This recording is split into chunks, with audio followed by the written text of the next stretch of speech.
പ്രിയരെ, JK ഫാംസിൻ്റെ മറ്റൊരു വീഡിയോയിലേക്ക് സ്വാഗതം. ഇന്ന് കർഷകർ അഭിമുഖീകരിക്കുന്ന ഏറ്റവും പ്രധാനപ്പെട്ട പശുക്കൾക്കുണ്ടാകുന്ന ഒരു രോഗത്തെക്കുറിച്ചാണ് ഞാൻ സംസാരിക്കുന്നത്. അകിടുവീക്കം അഥവാ മാസ്റ്റൈറ്റിസ്. ലോകത്തെമ്പാടും തന്നെ ക്ഷീര കർഷകർ അഭിമുഖീകരിക്കുന്ന ഏറ്റവും വലിയ പ്രശ്നമാണ് അകിടുവീക്കം എന്നത്. അതുവഴി കർഷകൻ ഫേസ് ചെയ്യുന്ന ഏറ്റവും വലിയ ത്രെട്ടാണ്, ഭീഷണിയാണ് അകിടുവീക്കം. രണ്ട്, അതുവഴി ഉണ്ടാകുന്ന സാമ്പത്തിക നഷ്ടം. 2017 UP നടന്ന ഒരു സർവേ പറയുന്നത് ഒരു കറവകാലത്ത്, ഒരു ലാക്ടേഷൻ പീരീഡിൽ അകിടുവീക്കം വന്നാൽ കർഷകനുണ്ടാകുന്ന നഷ്ടം 21,677 രൂപ മുതൽ 88,340 രൂപ വരെയാണ് എന്നാണ് പഠനങ്ങൾ പറയുന്നത്. ഇത് 2017 കണക്ക്. ഇപ്പോഴത്തെ ഉയർന്ന പാൽ വിലയിൽ അതിനേക്കാൾ കൂടുതലായിരിക്കാം. പിന്നീട് മൂന്നാമത്തെ പ്രശ്നം ഇത് ക്വാളിറ്റി ഓഫ് മിൽക്ക്, മിൽക്കിൻ്റെ ഗുണനിലവാരത്തിൽ ഉണ്ടാക്കുന്ന മോശം. നമുക്ക് മാസ്റ്റൈറ്റിസ് വരുമ്പോൾ നമുക്ക് മരുന്ന് നൽകേണ്ടി വരും, ആൻറ്റിബയോട്ടിക് നൽകേണ്ടി വരും. അപ്പോൾ ആൻറ്റിബയോട്ടിക് ട്രേസസ് പാലിലുണ്ടാകും. ആൻറ്റിബയോട്ടിക്കിൻ്റെ കാലാവധി, വിഡ്രോയൽ പീരീഡ് കഴിയുന്നതിന് മുൻപായി പാൽ ഉപയോഗിക്കുകയാണെങ്കിൽ തീർച്ചയായിട്ടും ആൻറ്റിബയോട്ടിക് ട്രേസസ് പാലിലുണ്ടായേക്കാം. അപ്പോൾ ഇതും പാലിൻ്റെ ക്വാളിറ്റിയെ ബാധിക്കും. പിന്നെ ഈ പാല് തന്നെ ദുഷിച്ച ഒരു കാര്യമാണ്, അത് പാലിൻ്റെ ക്വാളിറ്റിയെ ബാധിക്കുന്നു. അപ്പോൾ ഈ മൂന്ന് നഷ്ടങ്ങൾ: ഒന്ന്, ഇത് ഏറ്റവും വലിയ ഭീഷണിയാണ്; രണ്ട്, സാമ്പത്തിക നഷ്ടം; മൂന്ന്, പാലിൻ്റെ ക്വാളിറ്റിയിലുണ്ടാകുന്ന കുറവ്. ഇത് മൂന്നും വളരെ വലിയ കാര്യം തന്നെയാണ്. ഇനി എന്തൊക്കെയാണ് ഇതിൻ്റെ കോസസ്, കാരണങ്ങൾ എന്താണെന്ന് നമുക്ക് നോക്കാം. പ്രധാനമായി രണ്ട് കാരണങ്ങളായി ഇതിനെത്തിരിക്കാം. ഒന്ന്, മൈക്രോ ഓർഗാനിസംസ് തന്നെയാണ്. രണ്ട്, ഫിസിക്കൽ ഇഞ്ചുറി, അകിടിൻ്റെ കാലത്തുണ്ടാകുന്ന യഥാർത്ഥ ഫിസിക്കലി ഉണ്ടാകുന്ന അപകടങ്ങൾ, ഇഞ്ചുറി. ഈ രണ്ട് കാര്യങ്ങളാണ്. മൈക്രോ ഓർഗാനിസംസ് എന്ന് പറയുമ്പോൾ ഇത് വൈറസ് വഴി ഉണ്ടാകാം, മൈക്കോപ്ലാസ്മ വഴി ഉണ്ടാകാം, ഫംഗസ് വഴി ഉണ്ടാകാം, ബാക്ടീരിയ വഴി ഉണ്ടാകാം. ഇനി ഫിസിക്കൽ ഇഞ്ചുറി എന്ന് പറഞ്ഞാൽ ഈ അകിടിൻ്റെ സമീപ പ്രദേശങ്ങളിൽ എന്തെങ്കിലും ക്ഷതമേൽക്കുകയാണെങ്കിൽ, ഫിസിക്കൽ ഇഞ്ചുറി, ക്ഷതമേൽക്കുകയാണെങ്കിൽ അങ്ങനെയും അകിടുവീക്കം ഉണ്ടാകാം. ഇതാണ് അകിടുവീക്കത്തിൻ്റെ പ്രധാനപ്പെട്ട കാരണങ്ങൾ. അടുത്തതായി നമുക്ക് ലക്ഷണങ്ങൾ അഥവാ സിംറ്റംസ് എന്താണെന്ന് നമുക്ക് നോക്കാം. പ്രധാനപ്പെട്ട സിംറ്റം എന്ന് പറയുന്നത് ഇൻഫ്ലമേഷൻ ഓഫ് ദ അഡർ, നമ്മളുടെ അകിടിൻ്റെ വലിയൊരു നീര് വരിക എന്നത് തന്നെയാണ്. അത് കുറച്ചുകൂടെ മൂർച്ഛിക്കുമ്പോൾ അത് ഒരു ചുവന്ന കളറാവുകയും ഒരു വലിയൊരു മാസ് നീരോടെ വളരെ കട്ടിയായിട്ട് അവിടെ നിൽക്കുകയും ചെയ്യും. ഇത് വലിയ അപകടത്തിലേക്ക് പോകും. ചിലപ്പോൾ പശുവിൻ്റെ ഒരു കാമ്പ്, രണ്ട് കാമ്പ്, ചിലപ്പോൾ കൃത്യസമയത്ത് ചികിത്സിച്ചെങ്കിൽ 4 കാമ്പും നഷ്ടപ്പെടുകയും പശു പിന്നെ വെറും ഇറച്ചി വിലയ്ക്കായി പോവുകയും ചെയ്യും. നല്ല പശുക്കൾക്കാണ് ഇങ്ങനെ സംഭവിക്കുന്നതെങ്കിൽ കർഷകന് വല്ലാത്ത ആഘാതമാണ് അത് സൃഷ്ടിക്കുന്നതെന്ന് പറയേണ്ടതില്ലല്ലോ. പിന്നീട് വലിയ പെയിൻ, വേദന, ശക്തമായ വേദന പശുക്കൾക്കുണ്ടാകും. അതിൻ്റെ അഡറിൽ വലിയ നീരും വേദനയും ഉണ്ടാകും. നമുക്ക് ആ പ്രദേശത്ത് തൊടാൻ പശു സമ്മതിക്കില്ല, കാലുകൊണ്ട് എറിയുക, ഇത്തരം കാര്യങ്ങളും പശു കാണിക്കും. കണ്ണുകൾ കുഴിഞ്ഞു താഴുക, ഡൈജസ്റ്റീവ് ഡിസോർഡർ, നമുക്ക് പശുക്കളുടെ ദഹനക്രിയയെ ബാധിക്കുക, പിന്നെ അത് ഡയറിയ ആകുക, വയറിളക്കത്തിലേക്ക് പോവുക, ഇത് വരും. പശുക്കൾക്ക് വീണ്ടും ഇൻഫെക്ഷൻ നിലനിൽക്കുകയാണെങ്കിൽ അത് ഡീഹൈഡ്രേഷനിലേക്ക് പോവുകയും വെള്ളത്തിൻ്റെ അളവ് ശരീരത്തിൽ കുറയുണ്ടാകുകയും പിന്നെ വെയിറ്റ് നഷ്ടപ്പെടുകയും, അതിൻ്റെ ശരീരത്തിൻ്റെ വെയിറ്റ് നഷ്ടപ്പെടുകയും ലോസ് ഓഫ് വെയിറ്റിലേക്കുമൊക്കെ പോകും. ഇത് ചികിത്സിക്കാതെ മുൻപോട്ട് പോവുകയാണെങ്കിൽ ഈ നഷ്ടം മാത്രമല്ല, ഒരുപക്ഷെ പശുവിനെ നമുക്ക് നഷ്ടപ്പെട്ടേക്കാം. ഇതെല്ലാം ഇതിൻ്റെ സിംറ്റംസാണ്, ഓരോ സ്റ്റേജിലുള്ള സിംറ്റംസാണ്. ഇത്രയും ഘട്ടത്തിലേക്ക് നമുക്ക് എത്താൻ കഴിയില്ല. അതിനു മുമ്പേ നമ്മൾ ചികിത്സകളും കാര്യങ്ങളും തുടങ്ങേണ്ടി വരും. പിന്നീട് ഇതിൻ്റെ പ്രിവെൻഷൻ എന്താണ്? ഇത് വരാതിരിക്കാൻ നോക്കുക എന്നതാണ് കർഷകൻ ചെയ്യേണ്ട ഏക കാര്യം. വന്നു കഴിഞ്ഞാൽ പ്രശ്നമാണ്. ഞാൻ പറഞ്ഞു ഇത് എത്രത്തോളം അപകടമുള്ളതാണെന്ന് പറഞ്ഞു, എത്രത്തോളം സാമ്പത്തിക നഷ്ടമുള്ളതാണെന്ന് പറഞ്ഞു. നമ്മളൊരു പശുവിനെ വളർത്തി, അതിന് കിടാരിയാണെങ്കിൽ അതിനെ വളർത്തിക്കൊണ്ടുവരുന്നു. പ്രസവം കഴിയുമ്പോഴാണ് നമുക്ക് ഈൽഡ് കിട്ടുന്നത്. ആ സമയത്ത് പശുവിൻ്റെ അകിടിന് എന്തെങ്കിലും സംഭവിച്ചു കഴിഞ്ഞാൽ തീരാ നഷ്ടമാണ്. അതുപോലെ തന്നെ ഒരു പശു അത് പ്രസവിച്ചു, അതിൻ്റെ കറവകാലം കഴിഞ്ഞു, പിന്നീട് ഡ്രൈ പീരീഡിൽ നമ്മൾ ആഹാരം അങ്ങോട്ട് കൊടുക്കുന്നു, പശുവിനെ അടുത്ത കറവയ്ക്ക് വേണ്ടി പ്രിപ്പയർ ചെയ്യിക്കുന്നു. ആ സമയത്ത് അകിട് വീക്കം വരികയാണെങ്കിൽ നമുക്ക് വീണ്ടും നഷ്ടമാണ്. അതിൻ്റെ ഏറ്റവും പീക്ക് ഈൽഡ്, ഏറ്റവും കൂടുതൽ പാല് തരുന്ന ഒരു കാലഘട്ടം നമുക്ക് നഷ്ടപ്പെടുകയാണെങ്കിൽ ആ പശു നമുക്ക് വളരെ നഷ്ടമായിരിക്കും ഉണ്ടാക്കുന്നത്. അപ്പോൾ ഇനി പ്രിവെൻഷൻ തന്നെയാണ് വേണ്ടത്. ഇതെങ്ങനെ പ്രതിരോധിക്കാമെന്നതാണ് ഒരു കർഷകൻ നോക്കേണ്ടത്. ഒന്നാമത്തെ കാര്യം, പശുക്കൾ കിടക്കുന്ന സ്ഥലം പരമാവധി ഡ്രൈ ആക്കി വയ്ക്കുക, വെള്ളം വരാതെ വയ്ക്കുക, ക്ലീനാക്കി ഡ്രൈ ആക്കി വയ്ക്കുക. ഇതാണ് നമ്പർ 1 തിങ്. നമ്മൾ പശുക്കളെ ഒരുപാട് കുളിപ്പിക്കുന്നത് അത് നല്ലതല്ല. പശുക്കൾ അങ്ങനെ കുളിക്കാൻ ആഗ്രഹിക്കുന്ന ജീവിയല്ല. നമുക്കറിയാം, വാട്ടർ ബഫലോ, എരുമയാണെങ്കിൽ അവർക്ക് വെള്ളം വേണം, വെള്ളം ഉണ്ടെങ്കിലേ അവർക്ക് പറ്റുള്ളൂ, തണുപ്പ് അവർക്ക് വേണം. എന്നാൽ പശുക്കൾ പൊതുവിൽ കുളിക്കാൻ ആഗ്രഹിക്കുന്ന ജീവിയല്ല. 2, പശുക്കൾ അവർ അഴുക്കിൽ കിടക്കാനും ആഗ്രഹിക്കുന്ന ജീവിയല്ല പൊതുവിൽ. ഞങ്ങളുടെ ഫാമിൽ തന്നെ കണ്ടുവരുന്നത്, എൻ്റെ പശുക്കളെ ഞങ്ങളുടെ ഫാമിൽ കുളിപ്പിക്കാറേ ഇല്ല. അത് ഓപ്പണായിട്ട് നടക്കുന്ന പശുക്കളാണ്, ഫ്രീ ഹൗസാണ്. പക്ഷേ പശുക്കൾ മിക്കവാറും ചാണകത്തിൽ കിടക്കാറില്ല. 1%, മേ ബി 1%, 2%, ഒരു 100 പശുക്കൾ എടുക്കുമ്പോൾ 1-2 ഒക്കെ അങ്ങനെ ഹാബിറ്റ് ഉള്ളതുണ്ടാകും.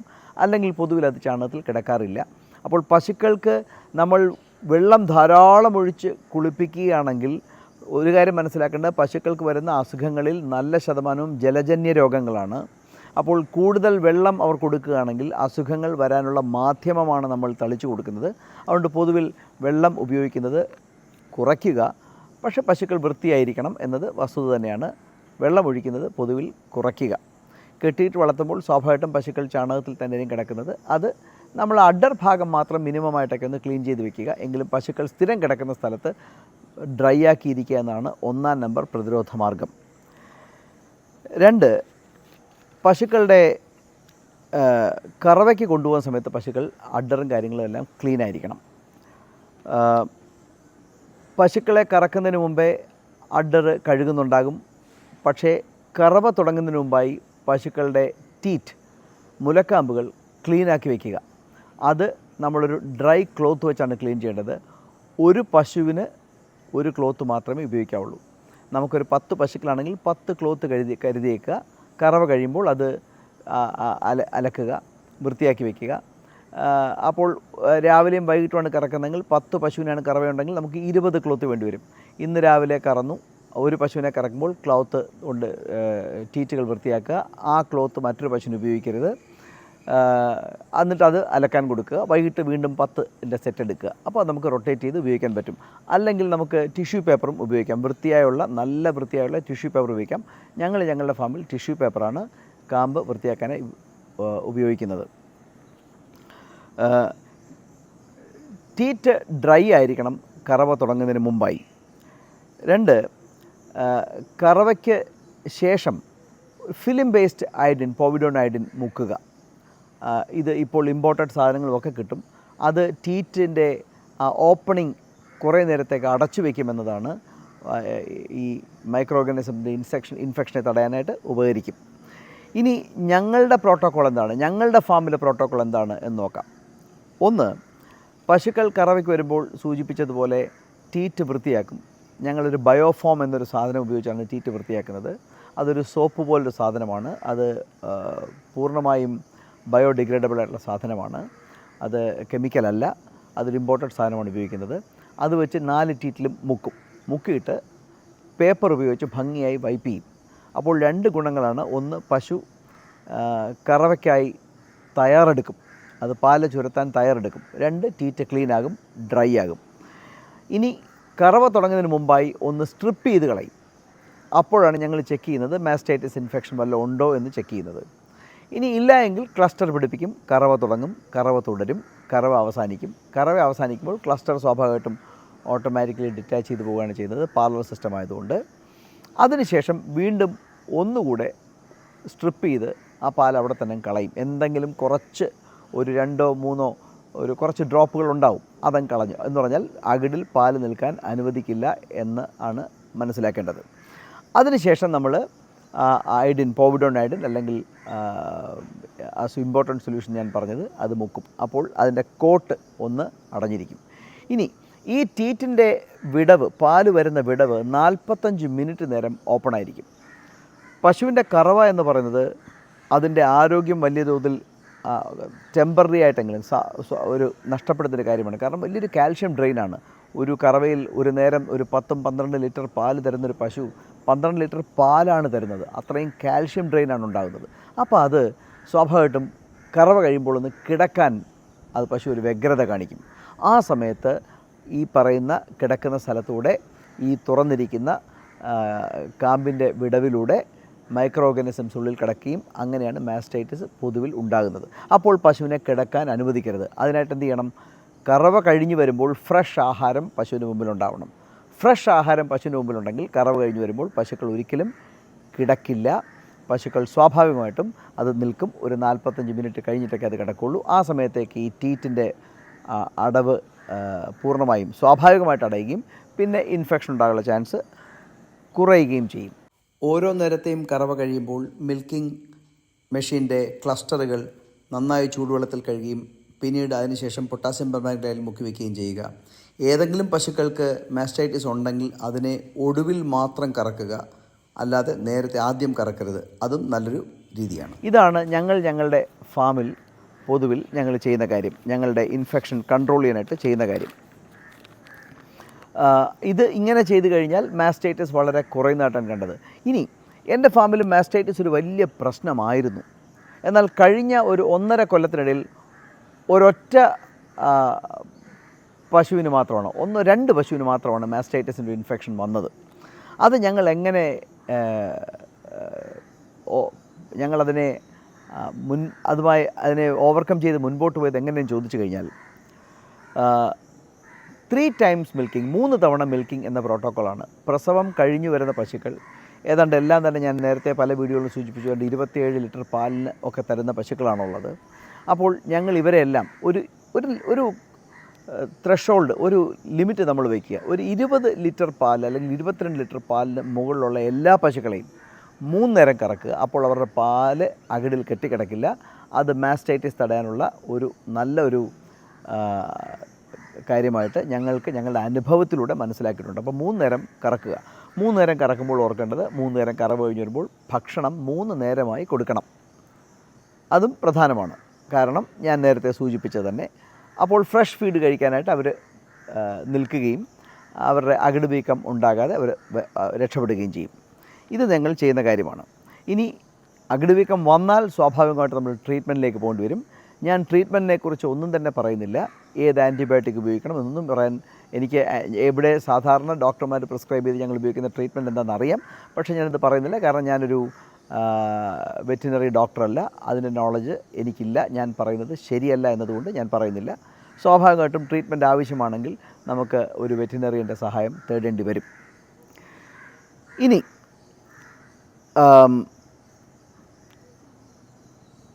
മറ്റൊരു കാര്യം കൂടെ പറയാം. ഒരു ഡ്രൈ കൗ തെറാപ്പി, പശുവിൻ്റെ ഡ്രൈ ചെയ്യുന്നത് എങ്ങനെയാണ്, അതും വളരെ പ്രധാനമാണ്. നമുക്കറിയാം, ഒരു കറവ കാലം കഴിയുമ്പോൾ നമ്മൾ 2 മാസം അടുത്ത കറവയ്ക്ക് മുമ്പായി പൂർണ്ണമായും 60 ദിവസം പശുവിന് റെസ്റ്റ് കൊടുക്കണം. അതവരുടെ ആരോഗ്യം വീണ്ടും തിരിച്ചു പിടിക്കാനുള്ള ഒരു കാലഘട്ടമാണ്. അപ്പോൾ 210 ദിവസമാകുമ്പോൾ ഞങ്ങളിവിടെ കൃത്യമായി ഞങ്ങൾ ഡ്രൈ പീരീഡ് അനുവദിക്കും. പക്ഷേ പല പശുക്കൾക്കും ഒരു 195 ദിവസമൊക്കെ ആകുമ്പോഴും 14-15 ലിറ്റർ പാലുണ്ടാകും. അങ്ങനെയാണെങ്കിൽ അത് പ്രശ്നമാണ്. കാരണം അവർക്ക് പാല് 210 ദിവസമാകുമ്പോൾ പാല് നന്നായി കുറച്ചേ പറ്റൂ. ഇത്രയും പാലുള്ള പശുവിനെ പെട്ടെന്ന് നമുക്ക് കറവകാലം അവസാനിക്കാറാകുമ്പോൾ പോലും ഒരു 195 ദിവസം പ്രഗ്നൻസിയിൽ 195 ദിവസം ആകുമ്പോൾ പോലും 14-15 ലിറ്റർ പാലാണെങ്കിൽ നമുക്ക് ഒരു നിവൃത്തിയുമില്ല. നമുക്ക് എന്തെങ്കിലും പ്രത്യേക കാര്യങ്ങൾ ചെയ്തേ പറ്റൂ. അതെന്താണ് ആ പ്രത്യേക കാര്യം? ഞങ്ങൾ ചെയ്യുന്നത് പശുക്കൾക്ക് കംപ്ലീറ്റ് അതിൻ്റെ തീറ്റ കോൺസെൻട്രേറ്റ് പൂർണ്ണമായും പിൻവലിക്കും. വെറും വൈക്കോലിലാക്കും. വെറും വൈക്കോലിലാക്കുമ്പോൾ ഇമ്മീഡിയറ്റ്ലി പശുവിനൊരു സിഗ്നൽ കിട്ടും. അവരുടെ ഇനി കറവ ആഗ്രഹിക്കുന്നില്ല എന്നൊരു സിഗ്നലൊക്കെയാണ് അവർക്ക് വരുന്നത്. അങ്ങനെ ഒരു 3-4 ദിവസം കൊണ്ട് പശുവിൻ്റെ പാല് നന്നായി കുറയും. പിന്നീട് ചെയ്യുമെന്ന് പറഞ്ഞാൽ 1 രാടം ഇടവിട്ട് കറക്കും. അങ്ങനെ വരുമ്പോൾ ഒരു 210 ദിവസമൊക്കെ ആകുമ്പോൾ ഏതാണ്ട് പാലൊരു 4-5 ലിറ്ററിലേക്ക് ഒതുങ്ങും. ചിലപ്പോൾ അതിലും താഴെ ഒതുങ്ങും. അപ്പോൾ നമ്മൾ ഡ്രൈ ട്യൂബ് കയറ്റുക. ഡ്രൈ ട്യൂബ് എന്ന് പറയുമ്പോൾ ഇൻട്രാമാമറി ആൻറ്റിബയോട്ടിക്സ് ആണ് അത് കയറ്റുക. അത് ഡ്രൈ ട്യൂബ് എന്ന് പറയും. അതിൻ്റെയും യഥാർത്ഥ ബ്രാൻഡ് നെയിമും കാര്യങ്ങളും ഞാൻ പറയുന്നില്ല. അത് ഡ്രൈ ട്യൂബ് കയറ്റി വയ്ക്കുക. ഡ്രൈ ട്യൂബ് കയറ്റി വയ്ക്കുമ്പോൾ പിന്നീട് ആ അടുത്ത കറവ് വരെയുള്ള സമയത്ത് ഇൻഫെക്ഷൻ ഉണ്ടാകാതെ നമുക്ക് രക്ഷപ്പെടുത്താൻ പറ്റും.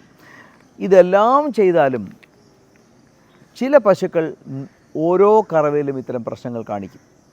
ആദ്യത്തെ കറവയിൽ മാസ്റ്റൈറ്റിസ് ഉണ്ടായി, നമ്മൾ കുറച്ചും പണം ചിലവാക്കേണ്ടി വന്നു, നമുക്കത് നഷ്ടങ്ങളുണ്ടാക്കി. പക്ഷേ എങ്ങനെയെങ്കിലും പശുവിനെ നമ്മൾ രക്ഷപ്പെടുത്തിയെടുത്തു. അടുത്ത കറവയ്ക്ക് വന്നു, വീണ്ടും അത് തന്നെ മാസ്റ്റൈറ്റിസിലേക്ക് വരുന്നു. ചിലത് അതൊരു ഹാബിച്വലായിട്ട് വരുന്ന കാര്യമാണ്. അങ്ങനെയെങ്കിൽ ഓർക്കുക, അത്തരം പശുക്കളെ നിലനിർത്തരുത്. അത്തരം പശുക്കളുടെ പെൺകുഞ്ഞുങ്ങളെയും ഫാമിൽ നിലനിർത്തണ്ട. ഇതൊക്കെ അനുഭവം കൊണ്ട് കാലങ്ങൾ ഞങ്ങൾ മനസ്സിലാക്കിയെടുത്ത കാര്യമാണ്. അത് ഒരു മാസ്റ്റൈറ്റിസ് പ്രോണായ, മാസ്റ്റൈറ്റിസിന് അകിടുവീക്കത്തെ ക്ഷണിച്ചു വരുന്ന എന്തെങ്കിലും ജനിതക ഘടകങ്ങൾ ആ പശുവിൽ ഉണ്ടാകുമെന്ന് കരുതേണ്ടി വരും. അത്തരം പശുക്കളെ ഒഴിവാക്കുക. അത്തരം പശുക്കളുടെ പെൺകുട്ടികളെയും ഫാമിൽ വളർത്താതിരിക്കുക എന്നത് മാത്രമാണ് നമുക്ക് ചെയ്യാവുന്നത്. നമ്മൾ ഉദ്ദേശിക്കുന്നത് എന്താണ്? വരുന്ന ഒരു 5 കൊല്ലം 10 കൊല്ലമൊക്കെ കൊണ്ട് നമ്മളുടെ ഫാമിൽ ഏറ്റവും മികച്ച പശുക്കൾ മാത്രമാകണം എന്നതാണ് നമ്മൾ ലക്ഷ്യമിടേണ്ടത്. അപ്പോൾ ഈ അകിടുവീക്കത്തെക്കുറിച്ചുള്ള ഈ വീഡിയോ എൻ്റെ കർഷക സുഹൃത്തുക്കൾക്ക് പ്രയോജനമായി എന്ന് ഞാൻ കരുതട്ടെ. നിങ്ങളുടേതായ പല ഇൻപുട്ടുകളും ഉണ്ടാകും. നിങ്ങളുടെ ഫാമിൽ പരീക്ഷിച്ച് വിജയിച്ച പല കാര്യങ്ങളും ഉണ്ടാകും. ഇതെല്ലാം അടിക്കുറിപ്പായി അയയ്ക്കുക, എന്നെ വിളിക്കുക. നമുക്ക് പരസ്പര സംവാദങ്ങളിലൂടെ, സംസാരങ്ങളിലൂടെ, ആശയവിനിമയങ്ങളിലൂടെ ഒന്നിച്ച് ഈ മേഖലയിൽ മുന്നേറാം. ഏവർക്കും നല്ലത് വരട്ടെ.